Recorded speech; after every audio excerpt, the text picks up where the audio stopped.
Bonjour, bonsoir, ça dépendra de l'heure à laquelle vous allez nous suivre dans vos maisons. Voilà, je suis la Mame Africa Léa et face les tableaux, très chers amis internautes à travers le monde. Comme vous le savez, tous les jours nous faisons de notre mieux pour avoir des nouvelles, pour vous parler de ce qui concerne l'actualité. Voilà, aujourd'hui nous avons vraiment l'honneur de parler avec messieurs Noé Kaswatuka. Il est un des ressortissants de Lubumbashi, donc des Katanga, c'est ça.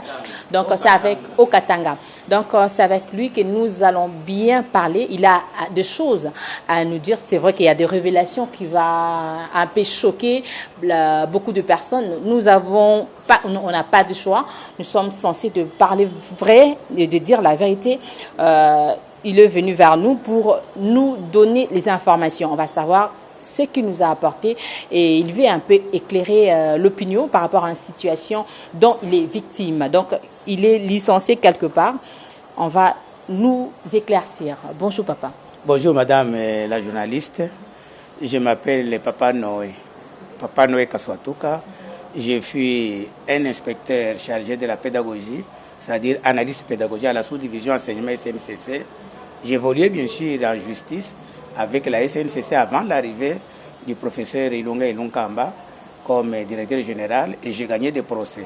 Cela a créé la jalousie, la haine. On va arriver. Parle-nous, vous êtes père de famille, vous avez combien d'enfants? Ok, merci beaucoup. Je suis un père de famille. J'ai mis au monde 13 enfants, 3 sont morts. 13 est ta grande sœur de 1977. Donc tu es ma fille. Ok, merci. Il y a 10 qui sont vivants, qui m'ont déjà donné 16 petits-fils. Des 16 petits-fils, il y a 50%. 8 mélangent avec le Kasaï oriental, particulièrement, et les 8 avec le Katanga. Donc je ne suis pas tribaliste. Mes enfants sont dans les Katanga, plutôt le Katanga, le Kasaï oriental, et aujourd'hui le Kasaï central. Okay. Vous habitez Lubumbashi, mais vous êtes actuellement à Kinshasa. Vous êtes venu pour quelle cause? Quand le professeur Ilunga m'avait licencié, malheureusement, j'avais connu une crise de nerfs et la maladie qu'il m'avait fait causer me fait monter le sucre. Et c'est de façon inexplicable. J'ai failli mourir, alors j'étais venu pour raison de soins. Les soins ont commencé ici à Kinshasa du 1er juillet jusqu'au 2019, jusqu'au 22 février 2020. Je me suis retrouvé et je suis maintenant vivant. Je profite de l'occasion maintenant de suivre mon dossier. Selon le gouverneur, plutôt le Premier ministre Ilunkamba, vous étiez licencié pour désertion, c'est vrai? Oui, pour désertion selon lui, alors que moi je n'étais pas déserteur. Okay. Mais qu'est-ce que vous pousse de venir vers la presse? D'accord, d'abord je donne une petite histoire. Lui avait déclaré ici à Kinshasa, dans un journal, Le Tonnerre, qu'il a apuré les arriérés des salaires des agents. Il n'a plus de dettes. Quelle entreprise? Parce que là, jusque-là, vous n'avez pas encore cité le nom de l'entreprise. C'est la Société nationale des chemins de fer du Congo, en sigle SNCC. Alors, il va déclarer qu'il a apuré les arriérés des salaires. Il n'a plus de dettes avec les agents. Les conditions de travail améliorées. Les primes sont payées à temps. Alors que c'était faux. Parce que les agents subissaient, nous avions 100 mois par chacun de retard de paiement. Et comment c'est 100 mois par chacun. Alors, les délégués syndicaux... Donc, par là, vous voulez dire 100 mois impayés? Non, 100 mois impayés. 100 mois impayés. Et comme nous sommes 8000 agents, fois 100 mois... au niveau de l'entreprise en général, jusqu'au Kasaï, tous les réseaux. Alors, nous sommes 8000 au moins, fois 100 mois par chacun. Vous avez 800 000 mois. Et la société sort 4 millions de dollars, l'enveloppe salariale mensuelle. Quand vous faites les calculs, vous avez 3 200 milliards de dollars. Mais notre argent est parti. Moi, j'avais des dettes, au moins 8 000 dollars. Je devais payer comment? Je comptais sur mon salaire. Les délégués syndicaux avaient déjà fait une réunion avec l'entreprise, l'employeur. On avait dit, nous archivons les salaires des agents. Mais quand un agent meurt, ou il est licencié, comme moi, ou il est pensionné, on doit lui donner son salaire normal, mais en dollars américains. C'est le 5 décembre 2018. quelques jours avant les élections. Mais les lettres, c'est avant 2018. Alors, comme nous avions appris que notre salaire est apuré, alors qu'ils ne nous avaient pas payé, il avait 100 mois, nous les agents, un collectif de 109 agents, nous avions signé une pétition adressée à la délégation syndicale, notre employé, donc notre avocat auprès de l'employeur. Appelez-nous le professeur Ilonga Ilonga, qui nous explique quand est-ce qu'il a apuré nos salaires. Alors que nous mourons chaque jour. Mais cette démarche a abouti à quelque chose? Non, cette démarche maintenant, quand nous n'avions pas réservé copie à l'employeur. Maintenant, la délégation syndicale à laquelle nous avions donné notre avocat, c'est elle qui nous a mis les mains dans les doigts dans l'œil. Comme l'employeur collaborait avec la délégation syndicale, elle était devenue sa propre délégation. Et nous a accusés, il fallait nous arrêter. Et le professeur Ilunga Kamba a pris 4 agents, mes amis, il a mis en prison Kassapa ferme. Et moi, j'étais tombé malade avant qu'il ne persécute les agents. Je me retrouve inconscient à l'hôpital. Vous êtes tombé malade suite à toute cette histoire ou c'est dit à quoi? Oui, suite à cette histoire. Puisque le journal Le Tonnerre que possédait la SNCC n'avait pas d'autres éléments, notamment les numéros du dossier, les noms de l'éditeur, journaliste, l'éditeur principal, peut-être la date d'édition, et tout ça c'était rayé avec les blancos. Alors nous sommes allés à l'internet pour vérifier. Nous appelons journal Le Tonnerre. Le journal répond. Donc c'est lui-même l'éditeur, directeur éditeur qui répond, qui a décoché. Nous lui demandons, nous avons besoin du journal où vous aviez parlé de la SNCC, le secteur où le professeur Ilunga Nunkamba impliqué dans la vision du chef de l'État. Il dit non, attendez, je vais vous le donner. Il nous fait voir que le monsieur devait lui payer $1000 pour la publication, mais il n'a pas payé. Alors nous lui avons dit, ici il a sorti l'argent pour publication avec $3600. Mais il échoue, il refuse de payer les $1000. Et on l'a traduit en justice, on peut vérifier, il nous dira, c'est au tribunal de commerce Kinshasa-Gombe. C'est là, je ne connais pas le numéro du dossier. Alors nous lui avons dit, vous nous envoyez alors le journal, plus la preuve de paiement. Il nous envoie la facture où la SNCC est client, autorisé par lui, Ilunga Nunkamba. Alors qu'à Lubumbashi, il niait tout. Il niait qu'il ne connaissait pas cette situation. Quand nous avions vu maintenant le journal, nous avions vu la preuve de paiement. Non, je ne comprends pas par là. Vous voulez dire quoi? Il y a la preuve de paiement de tous les agents? C'est-à-dire la facture. Non, la facture du paiement de la publication du journal. Publication du journal. On ne peut pas publier le journal. Oui, qui confirmait que c'est M. Ilunga Nunkamba qui avait travaillé avec l'éditeur, le directeur, le journal. Donc les propos dont nous disons ici qu'on a apuré nos arriérés des salaires, ils ont travaillé avec les journalistes. Mais lui à Lubumbashi, il niait qu'il ne connaissait pas cette situation. Quand nous avions vu maintenant le journal en main avec la preuve de paiement, moi, comme j'avais déjà une dette de $8000 à peu près, 7800, je me dis, je vais payer ça comment? Directement, je pique une crise de nerfs. Je tombe inconscient, on me ramasse à l'hôpital. Et alors que vous avez commencé cette démarche pour récupérer votre salaire, disons, les arriérés, par où vous êtes déjà arrivé? C'est difficile de vous dire. Alors, quand j'avais fait ça, parce que la loi dit, le code du travail, quand quelqu'un est licencié, on le paye dans 2 jours. Mais je lui avais déjà écrit, comme vous me licenciez, payez-moi conformément à la loi.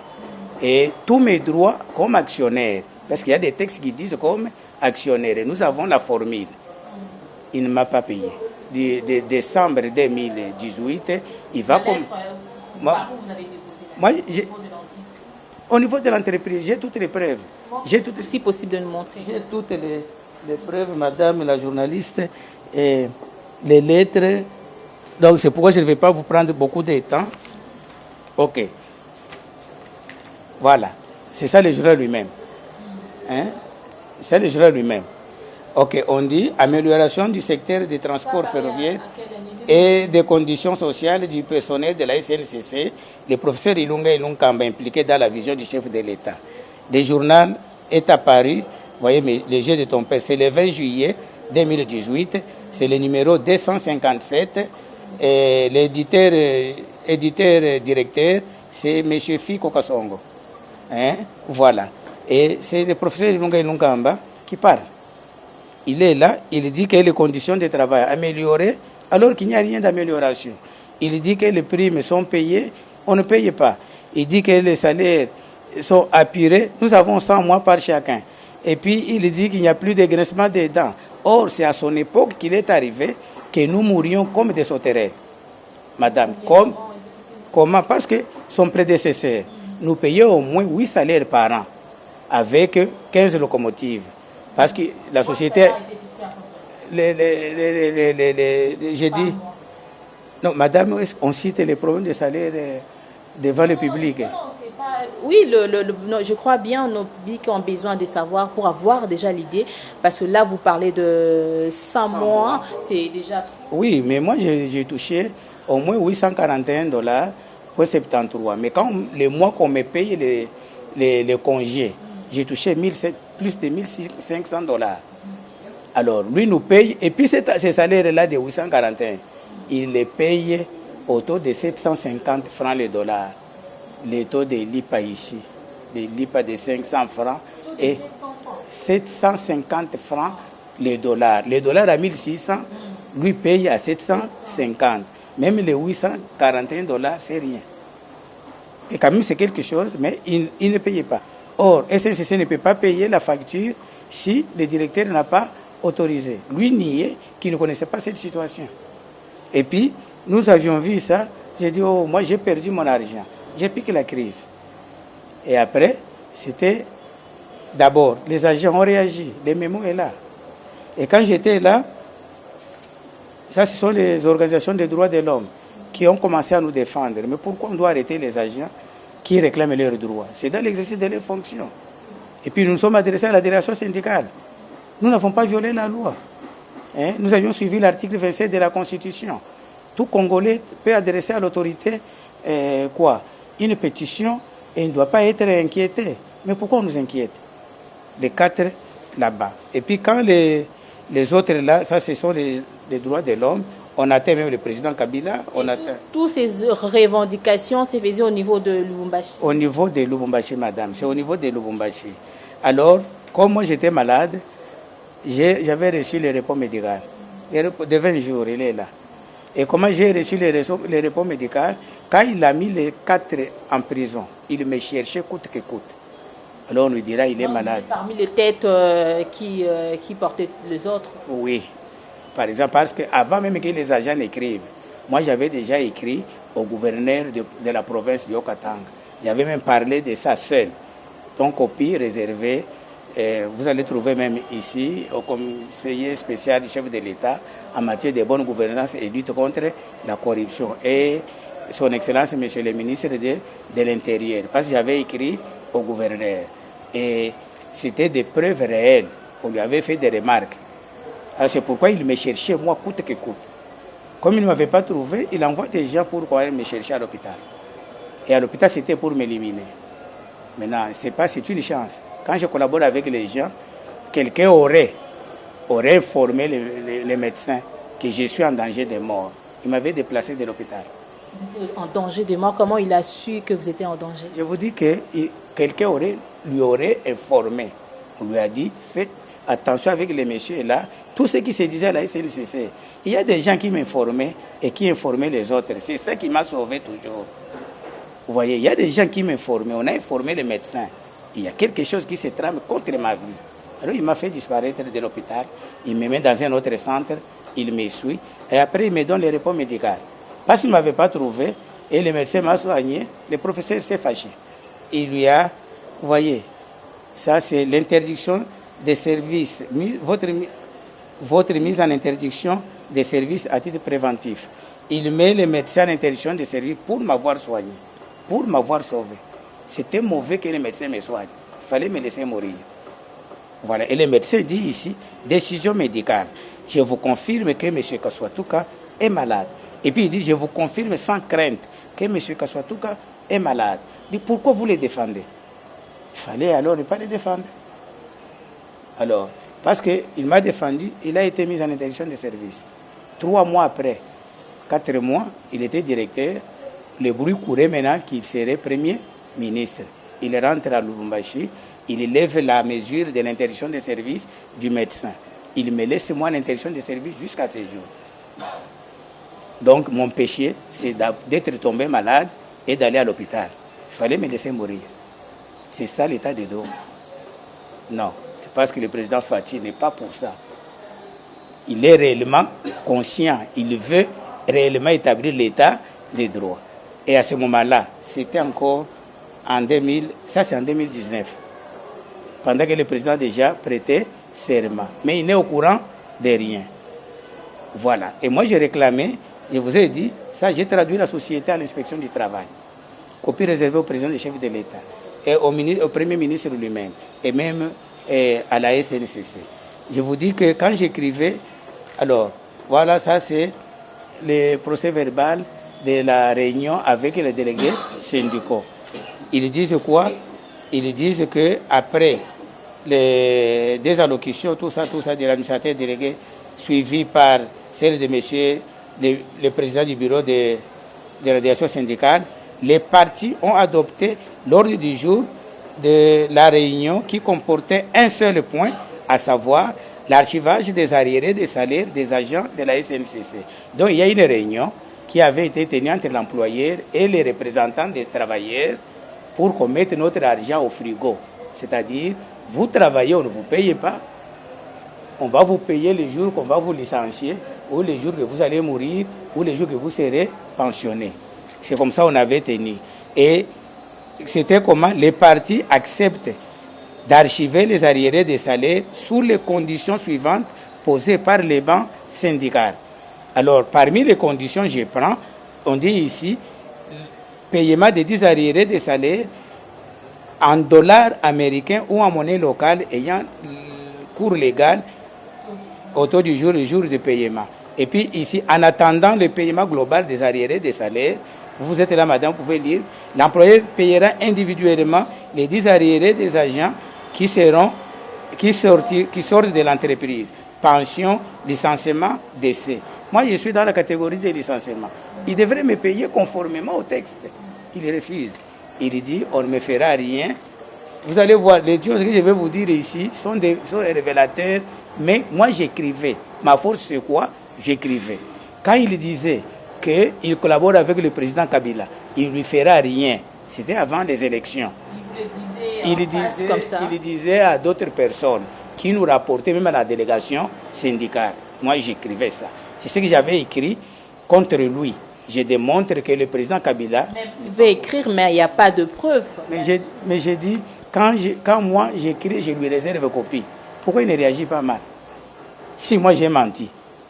Puisque quand moi j'écris, je lui réserve copie. Si les propos sont mensonges, n'est-ce pas? Il devrait réagir. S'il ne réagit, qui ne dit mot, madame, les journalistes? Qu'est-ce qu'on conclut? Qui ne dit mot, consent. Alors il consent, il connaît qu'il avait dit. N'est-ce pas? Alors moi je lui avais écrit. Quand je lui avais écrit, à la date du 26 décembre 2018, je démontre tout, alors je donne même la formule de l'inspection du travail. Vous allez la trouver pour calculer les salaires comme actionnaire. De l'autre côté, nous avons vu, il y a de photos. Si vous pouvez nous expliquer un peu vite, s'il s'agit de quelles photos? Voilà, les photos, madame, l'histoire avec moi et le professeur Ilonga Lunkamba date de longtemps. Quand il est venu au pouvoir, il avait trouvé cette situation. Mais son prédécesseur comprenait, quand la Cour suprême de justice, donc la justice faisait des arrêts à ma faveur, celui-là exécuté. Mais quand lui est venu, il ne voulait pas exécuter les décisions judiciaires. Il disait que moi je suis pauvre, je n'ai pas de moyens pour aller à Kinshasa et je ne ferai rien. Ça, même le directeur me le disait de vive voix et je l'ai rapporté. C'est même à la Cour suprême de justice. Vous voyez, quand je combattais avec la SNCC, chaque fois que le parquet attaquait, la justice attaquait en ma faveur, les directeurs qui étaient en conflit avec la loi, j'ai rencontré des menaces de mort. Et parfois de façon invisible. Je me rappelle, j'ai même connu l'incendie de ma maison. sans bougie, sans courant. Nous étions en délestage, comme ça. Et la maison est partie. Quand on demande, les gens me disent... Nous, c'était comment? La journée, la nuit? La journée, la nuit. Non, je vois seulement la maison est partie. La maison, le feu, sans flamme, donc avec flamme, mais sans bougie, sans courant, sans source de feu. Donc c'est de façon mystique. Et c'est au moment où, quand le parquet attaquait les directeurs de la SNCC que je connaissais ça. La même chose. Quand on attaquait, parce que le procès Ilunga Nunkamba favorisait l'impunité. Vous voyez? Comme il favorisait l'impunité. Quand il favorisait l'impunité, pendant ce temps-là, comme moi je connais les attaques de mort, subitement, ma femme, vous voyez comment on lui fait le cameraman. Voilà. Donc, elle connaît la maladie du cou. Vous voyez, est-ce que cette personne est-elle vivante? Non. Et toutes ces souffrances, c'est à cause de l'impunité que favorisait monsieur le professeur Ilunga et Nunkam. Et je l'ai révélé. Comment quelqu'un peut vivre comme ça? C'est seul mon Dieu qui me défend. Si je n'étais pas intègre, si je n'étais pas fidèle dans ma conduite envers mon Dieu, je serais déjà mort. Elle est en vie, vous allez voir. Elle commence maintenant à reprendre. Et tout ça, c'est quand la SNC est attaquée par la justice, vous voyez, est attaquée par la justice, que je connais toutes ces crises. Alors, maintenant, lui, elle ne sait pas se réveiller, elle ne sait pas manger. Maintenant, j'arrive, voilà, elle retrouve la vie. Mais selon les explications de médecins, il s'agissait de quelle maladie? Non, la maladie est presque mystique. Il n'y a pas une source correcte. Puisque même pour qu'elle se retrouve, nous avons été devant l'État. Vous savez au moins que l'État ne... n'admet pas. Ouais. C'est pourquoi quand j'étais allé même voir les chefs de quartier, même au parquet, on m'avait accusé au parquet. Il dit, notre loi ne reconnaît pas la sorcellerie. Et même moi, dans ma foi, je n'admets pas le problème de sorcellerie. Je n'admets pas, je ne crois pas à ça. Vous comprenez? Maintenant, il y avait des témoignages des enfants. D'un enfant qui n'est pas mon enfant, qui avait témoigné ces problèmes. Alors, devant l'État, non, pas devant à l'église, devant les chefs de quartier. Alors, j'avais dit aux chefs de quartier, il disait que c'est de façon mystique. Lui connaît la source de ça. Il cite même les personnes qui sont concernées, qui sont mes voisins. Et l'État les avait appelés. Bon, mes voisins, il y a une dame et un papa. Alors, c'est une haine comme ça.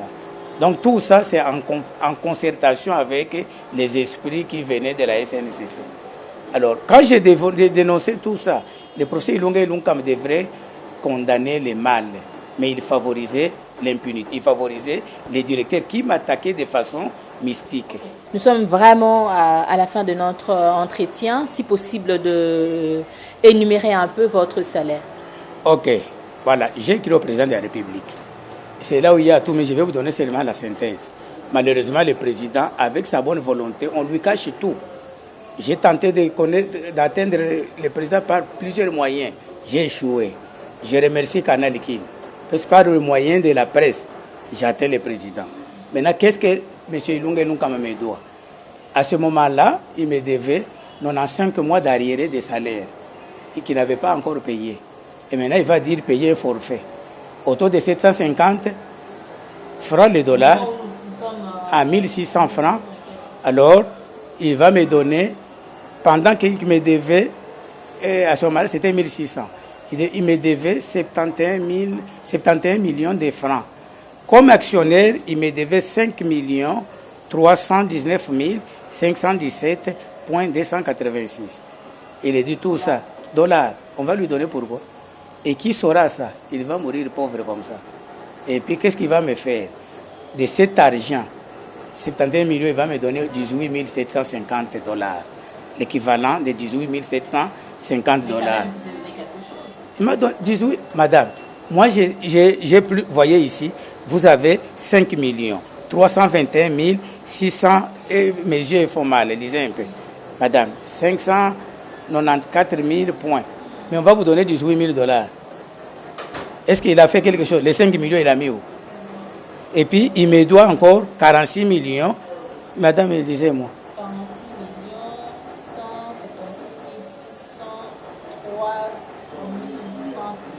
Voilà, c'est cette somme qui est l'objet des réclamations auprès du président de la République. Qu'il me paye mon argent. J'ai servi l'État pour ça. J'ai travaillé pour ça. Je vous dis que j'ai 10 enfants et 16 petits-fils. Ils ont droit, même si je mourrais, aujourd'hui qu'on me menace de mort, de laisser quand même un héritage à ma famille. Il doit pas, 5 millions ne sont pas payés. C'est la valeur de 48 000. Vous voyez ce tableau ici. C'est ce tableau que ceux qui vont intervenir pour moi vont s'en servir. Donc pour 48 000 et 48 mois d'arriérés de salaire, calculé comme actionnaire, avec la formule qui vient de l'inspection du travail, il me doit 5 319 et quelque chose. Alors ici, avant, quand j'évoluais avec lui en justice, il me devait d'autres choses, par exemple les droits proportionnels, puis j'avais gagné le procès à la Cour suprême de justice. De $750, il dit on ne paye pas. On ne paye pas. Il doit me restituer, c'est légal. Comme moi j'étais partie civile et que j'avais gagné le procès, l'État doit me restituer mon argent. Pour cela, j'avais évolué avec les écrits. J'ai même les écrits jusqu'au procureur général de la République à l'époque, Flori Kabange Numbi. Il reconnaît, il écrit à la société, il réserve copie à la société, il dit, voilà, ça c'est Flori Kabange Numbi. Sa lettre, vous voyez, de 2016, il dit ceci, il demande à la SNCC d'être sensible.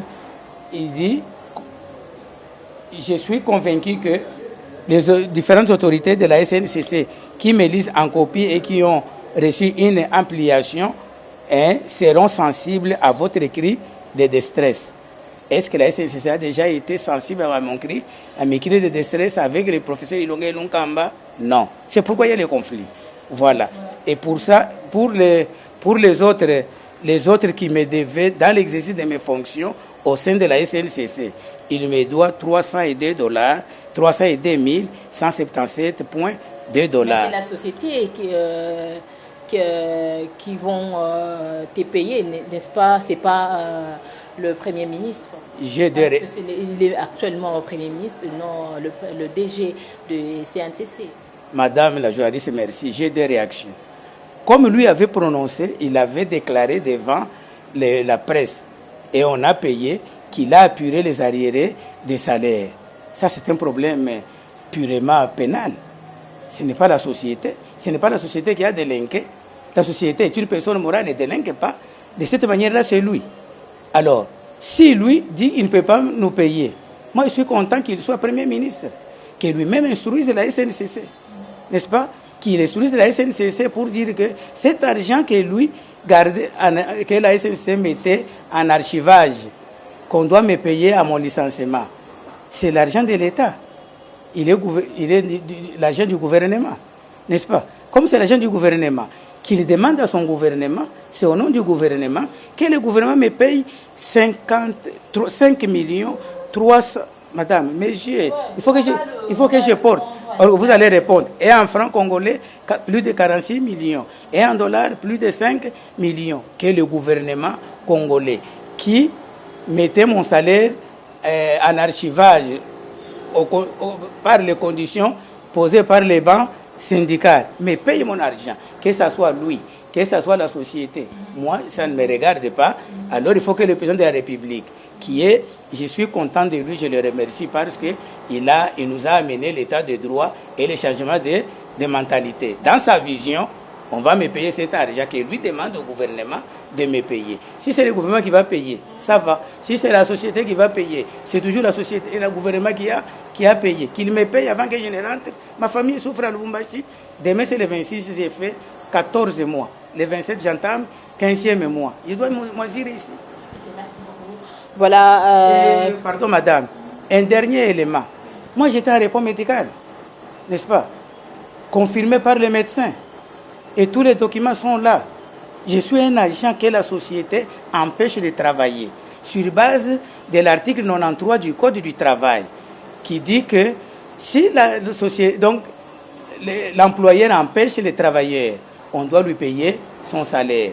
Et ces dispositions se retrouvent même au sein de la société, c'est applicable. Donc que M. Ilunga Nunga me donne l'ordre à la SNCC qu'on me paye mon salaire depuis le 5 décembre 2015, tous les salaires qu'on a payés aux agents jusqu'à ce jour. C'est parce que je suis en service, mais c'est lui qui m'empêche de travailler. Merci beaucoup. C'était Monsieur Noé Kaswatuka. Il est l'un des licenciés de l'entreprise CNCC. Nous avons tous suivi son problème. Voilà, très cher ami, le propos engage que mon invité, nous faisons notre part. Voilà, je ne sais pas, vous voulez ajouter quelque chose, un dernier mot pour qu'on se sépare? Un dernier mot, je demande à Canal Kin pour une autre occasion. Pourquoi? Parce que quand j'étais passé le samedi à la télévision ici, j'ai expliqué ce que je vous dis. J'ai reçu des menaces de mort au téléphone avec les numéros masqués, me promettant de m'enlever et de me tuer ou peut-être de m'emprisonner. Alors que moi, je demande à l'État... Il n'y a pas d'autres appels? Non, j'ai dit il n'y a pas d'autres appels. Alors, c'est déjà un danger à ma vie parce que moi, j'habite des lieux sans défense, sans muraille, ni porte, ni barre. Donc, on est capable de m'écraser à n'importe quel moment. Je n'ai pas de protection. Je demande à son excellence Félix Antoine Tshisekedi Tshilombo, Fachi Béton, qui nous a amené l'état de droit. Et je les salue pour cette initiative parce que ces propos concordent avec la Bible, avec Dieu. Par exemple, Proverbe 29. Ici à Kinshasa, vous êtes dans la famille. Vous êtes, je pense bien que vous êtes en famille. Madame la journaliste, je vous dis que je traverse des difficultés. Moi, j'étais venu pour raison de service. C'est pourquoi je voulais dire, plutôt raison de santé. Qui m'a pris en charge? Des amis. Parce qu'en 2017, quand j'étais à la Cour suprême de justice, j'avais connu des gens. Maintenant, j'allais oublier un autre aspect. Le 21 juin 2019, nous avons été à l'inspection du travail. Le représentant de la société dira, le professeur Ilunga Nunkambe est devenu le chef de toutes les institutions. Si je réclame encore quoi que ce soit, on va me mettre en prison et je vais mourir. Et là, le taux de sucre monte à 523. C'est ainsi que j'avais appelé les connaissances. Ici, on me dit non, il y a un médecin qui soigne, un médecin militaire. Et c'est ainsi que j'étais venu. Je ne suis pas en famille, je souffre.